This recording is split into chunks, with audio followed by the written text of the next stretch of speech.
Denzel Washington has certainly played some badasses in his career, and even though he shines in demanding character dramas as well, he's still always up for some decent popcorn entertainment. In 2014's The Equalizer, and the 2018 sequel, The Equalizer 2, he played the battle-hardened ex-agent who'd rather just lead a quiet life, but still has to take up arms again. The Equalizer 3 is set to follow suit in 2023, and in this short preview, we now take a look at what we can expect.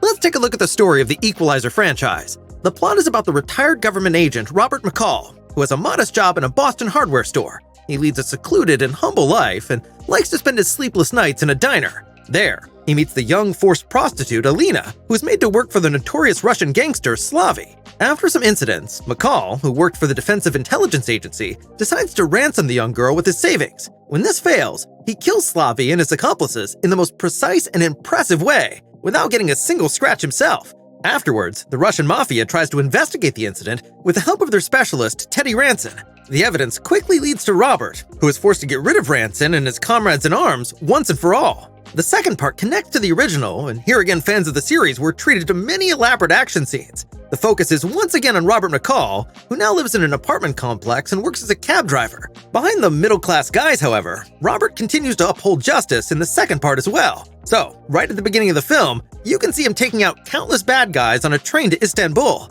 Alina is replaced by the young Miles Whitaker, for whom Robert becomes something like a mentor. He provides Miles with meaningful activities and even rescues him from the clutches of a gang. At the same time, Robert's longtime girlfriend, Susan, is mysteriously killed during an investigation.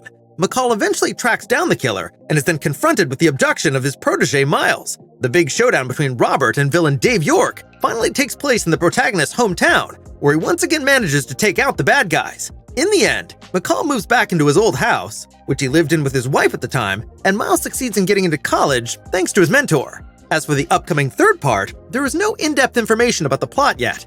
In line with what the film series is about, the film will once again present a new case from Robert McCall's life, in which both the protagonist and the setting will change. Already in 2018, the year of the release of The Equalizer 2, director Antoine Fuqua hinted that the main character in the next part would spend time outside the US, more precisely in Europe. Since last summer, it has also been known where the crew and actors are heading, namely to sunny Italy. As soon as the southern European country was announced as the filming location, there was speculation that Robert McCall would be messing with the notorious Italian mafia this time around. Despite the fact that filming was completed last month, there is still little footage of the film, and thus few clues for Part 3. Based on statements made by the director, it can be assumed that the film will be much more personal and will shed even more light on the life of the lead character. We are looking forward to more information.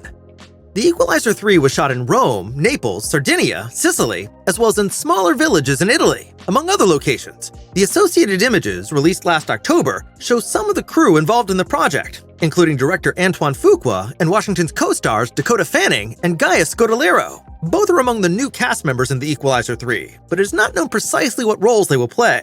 It seems possible that Fanning will play Robert McCall's protege, similar to Chloe Grace Moretz in the first part. What sort of tricks the battle-ready ex-government agent will be up to this time can finally be discovered in movie theaters starting September 1st, 2023.